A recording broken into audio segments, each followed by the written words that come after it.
Assalamualaikum warahmatullahi wabarakatuh. Alhamdulillahi rabbil alamin, wabihi nasta'in, wassalatu wassalamu ala sayyidina Muhammadin wa ala alihi wa sahbihi ajma'in, amma ba'du. Segala puja dan puji marilah kita curahkan ke hadirat Allah Subhanahu wa ta'ala. Salawat dan salam tidak lupa selalu kita curahkan kepada junjungan kita, Nabi besar kita, Imamul Anbiya Muhammad Mustafa sallallahu alaihi wasallam, yang mana tanpa zatnya mungkin seluruh alam semesta tidak akan ada. Dibuktikan dengan firman Allah Subhanahu wa ta'ala, Asta'udzu billah, wa ma arsalnaka illa rahmatan lil alamin. Tidaklah engkau aku utus, wahai kekasihku Muhammad sallallahu alaihi wasallam, kecuali untuk menjadi rahmat kepada seluruh alam semesta. Di dalam ayat ini secara tidak langsung Allah Subhanahu wa ta'ala telah menjadikan Rasulullah sallallahu alaihi wasallam sebagai simbol daripada kebesaran rahmatnya di seluruh alam semesta. Rasulullah sallallahu alaihi wasallam menjadi pokok dan menjadi inti daripada rahmat Allah Subhanahu wa ta'ala di alam semesta. Bagaimana tidak? Tanpa Rasulullah sallallahu alaihi wasallam, bagaimana dinul Islam ini bisa sampai ke tangan kita sampai hari ini? Bagaimana tidak? Jika tanpa Rasulullah sallallahu alaihi wasallam, tabi'in, tabi'in dan para alim ulama yang mengikutinya, kita bisa mengamalkan semua ubudiyah dan amaliyah yang kita lakukan sehari-hari untuk membuktikan keimanan kita kepada Allah Subhanahu wa ta'ala. Rahmat yang diberikan oleh Allah Subhanahu wa ta'ala kepada kita umat Islam begitu besar yang disimbolkan oleh Rasulullah sallallahu alaihi wasallam. Dan rahmat yang diberikan oleh Allah Subhanahu wa ta'ala pun sudah banyak sekali kita baca. Pada saat kita mengulang bacaan-bacaan Al-Quran kita, selalu terbesit dan selalu terlewat kata-kata rahmat, rahman, rahim, dan kata-kata yang searti dengan mereka.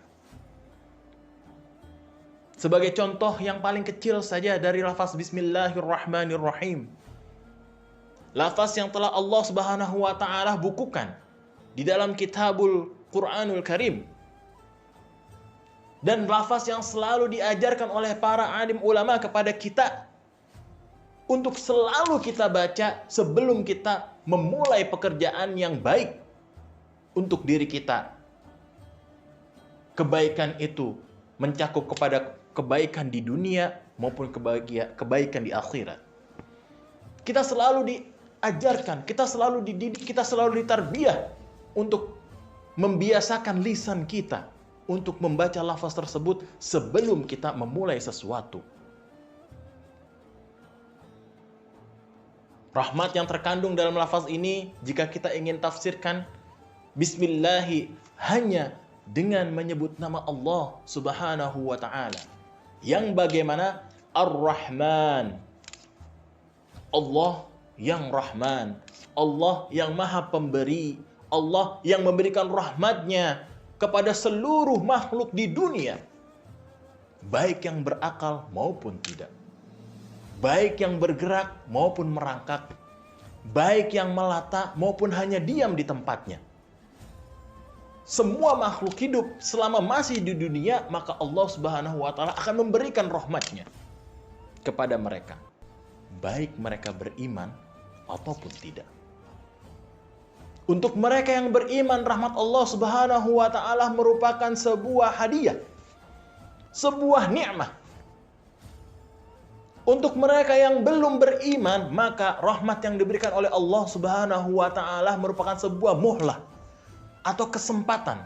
Siapa tahu nanti di akhir hayat mereka menyempatkan diri mereka untuk beriman kepada Allah Subhanahu wa ta'ala. Siapa tahu nanti di akhir hayat mereka, sebelum mereka meninggalkan dunia ini, mereka dipenuhi cahaya hidayah oleh Allah Subhanahu wa taala sehingga mereka memberikan waktu dan tenaganya untuk jalan Allah Subhanahu wa taala. Oleh sebab itu, Allah Subhanahu wa taala disifatkan sebagai Rahman, Maha Pemberi. Maha Pemberi rahmat kepada seluruh makhluknya di dunia selama mereka masih memiliki waktu di dunia. Dan Allah Subhanahu wa taala yang bagaimana lagi? Ar-Rahim. Dan Allah Subhanahu wa taala yang Rahim. Allah Subhanahu wa taala yang memberikan maghfirah dan rahmahnya kepada umat yang dipilihnya, kepada umat yang menyempatkan beriman selama masih di dunia, kepada umat yang beribadah dan memberikan amaliyahnya kepada Allah Subhanahu wa taala, kepada mereka yang mengucapkan asyhadu an la ilaha illallah wa asyhadu anna Muhammadan abduhu wa rasuluh sebelum menghembuskan nafas terakhirnya di akhirat. Dan Allah Subhanahu wa taala yang Rahim ini seperti apa lagi? Dan Allah Subhanahu wa taala yang mengadab. Allah Subhanahu wa taala yang memberikan pelajaran dan memberikan buah daripada kekufuran untuk mereka yang tidak sempat beriman sebelum mereka meninggalkan dunia.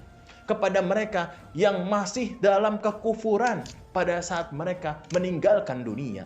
Kepada mereka yang mengindahkan segala bentuk dakwah yang diberikan kepadanya untuk beriman kepada Allah Subhanahu wa taala, menjalani segala perintahnya, menjauhi segala larangannya selama masih di dunia, dan mereka sudah meninggalkan dunia tanpa beriman kepada itu semua.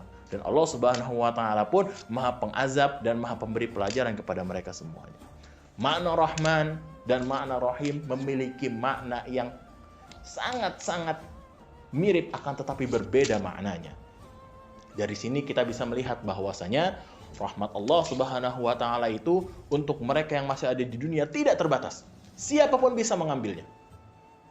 Yang melawan maupun yang menjadi kawan, itu semuanya diberikan rahmat oleh Allah Subhanahu wa taala. Akan tetapi dengan sifat Rahim, Allah Subhanahu wa taala sudah bisa memilih mereka mana yang layak dan tidak untuk mendapatkan rahmatnya. Apalagi di bulan-bulan yang sedang kita jalani pada saat ini, hadirin yang dirahmati oleh Allah Subhanahu wa taala, bulan-bulan yang disebut sebagai bulan yang penuh rahmat, bulan pengampunan. Sebagaimana Rasulullah sallallahu alaihi wasallam bersabda tentang bulan ini, "Idza dakhala Ramadan futihat abwabur rahmah wa ghuliqati abwabu jahannam wa sulsilatis syayatin." Ketika datang bulan Ramadan di dalam waktu kita semasa kita masih hidup, maka pintu-pintu rahmat akan dibuka. Pintu-pintu jahannam atau neraka akan ditutup dan setan-setan akan dibelenggu. Begitu besar rahmat Allah Subhanahu wa taala yang ada di depan mata kita saat ini. Insya Allah kita semuanya merupakan termasuk hamba-hamba yang dapat memanfaatkannya dengan baik. Insya Allah kita semua merupakan hamba-hamba yang bisa menjadi manfaat pula untuk orang-orang yang ada di sekitar kita untuk menyebarkan kabar baik ini. Tidak hanya di situ, hadirin yang dirahmati oleh Allah Subhanahu wa taala. Maghfirah dan rahmat Allah yang disimbolkan oleh Rasulullah sallallahu alaihi wasallam. Bagaimana Rasulullah sallallahu alaihi wasallam bisa menjadi simbol atas rahmat yang diberikan oleh Allah Subhanahu wa taala. Rasulullah dengan pengajarannya, dengan dakwah dan perjuangannya memberikan kita satu ilmu, satu warisan yang mana pada saat kita memegang teguh kepada warisan yang ditinggalkan olehnya, yaitu Al-Quranul Karim dan Hadis Syarif, maka insya Allah kita tidak akan tersesat di zaman yang penuh fitnah ini. Itu pun kita harus hitung sebagai rahmat yang diberikan oleh Allah Subhanahu wa taala kepada kita. Dan hasil daripada kita memegang teguh agama yang telah dicetuskan oleh Rasulullah SAW ini apa? Insya Allah nantinya di dalam kehidupan kita selama kita menjadi hamba, selama kita mentasbihkan diri kita sebagai orang yang selalu beribadah kepada Allah Subhanahu wa taala, tidak luput pula kita daripada kesalahan. Tidak luput pula kita daripada kekhilafan. Baik kesalahan atau khilafan yang kita perbuat kepada Allah Subhanahu wa taala maupun kepada orang yang ada di sekitar kita. Oleh sebab itu, Rasulullah Shallallahu alaihi wasallam pun selalu mengajarkan tidak hanya amal ma'ruf, akan tetapi lakukanlah nahi mungkar untuk menjaga supaya kesalahan-kesalahan dan kekhilafan tersebut bisa diminimalisir. Oleh sebab itu di sini kita disambut atau kita selalu diberikan satu kesempatan untuk berdakwah kepada seluruh orang yang kita kenal. Dengan rahmatnya yang diberikan oleh Rasulullah, yang diturunkan kepada tabi'in, yang diwariskan lagi kepada tabi'in, diwariskan lagi kepada alim ulama, sehingga semua tarbiyah tersebut bisa kita kumpulkan dan bisa kita sebarkan pula di zaman-zaman pada saat zaman seperti ini. Itu merupakan rahmat yang paling besar yang bisa kita dapatkan. Dan pada saat kita semua memegang hal tersebut, baik beriman kepada Allah Subhanahu wa taala, menjalani segala perintahnya, menjauhi segala larangannya, menyisihkan sebagian harta kita di jalan Allah Subhanahu wa taala, berbuat baik kepada sesama manusia dan memperbaiki hubungan kita kepada Allah Subhanahu wa taala, insyaallah maghfirah Allah Subhanahu wa taala pun akan turun kepada kita sebagai pengampunan sebelum kita masuk ke fase yaumul qiyamah, pada saat kita akan berhadapan dengan seluruh amal ibadah kita selama masih di dunia. Jadi banyak sekali manfaat apabila kita ingin menarik makna daripada rahmat yang diberikan oleh Allah Subhanahu wa taala selama kita masih di dunia. Dan apakah ada pengecualian daripada manusia atau makhluk-makhluk atau umat-umat yang tidak diberikan rahmat oleh Allah Subhanahu wa taala selama masih di dunia? Rasulullah sallallahu alaihi wasallam bersabda, "La yunza'ur rahmah illa min syaqiyyi." Tidak akan diputus rahmat kepada seluruh umat manusia kecuali kepada mereka yang celaka. Kepada mereka yang sudah didatangi untuk berdakwah, kepada mereka yang sudah diundang untuk beriman kepada Allah akan tetapi mereka tidak beriman. Kepada mereka yang sudah diingatkan untuk salat akan tetapi tidak melaksanakannya. Kepada mereka yang sudah diingatkan untuk menyisihkan sebagian harta mereka akan tetapi mereka tidak melakukannya. Kepada mereka yang telah diingatkan untuk beribadah puasa di bulan Ramadan, akan tetapi mereka lalai untuk menjalankannya. Maka untuk mereka insya Allah rahmat Allah Subhanahu wa taala akan terputus karena perbuatan dan pilihan yang mereka pilih sendiri. Oleh sebab itu, hadirin yang dirahmati oleh Allah Subhanahu wa taala, marilah kita semuanya mulai berintrospeksi kepada diri kita masing-masing. Bagaimana kita bisa menjadi layak untuk mendapatkan rahmat Allah Subhanahu wa taala? Bagaimana kita bisa merengkuh maghfirah yang dijanjikan oleh Allah Subhanahu wa taala kepada hamba-hambanya yang mengikuti jalannya? Sekian dari saya, semoga bisa bermanfaat untuk kita semuanya. Wabillahi taufiq wal hidayah, wa ridha wa inayah. Assalamualaikum warahmatullahi wabarakatuh.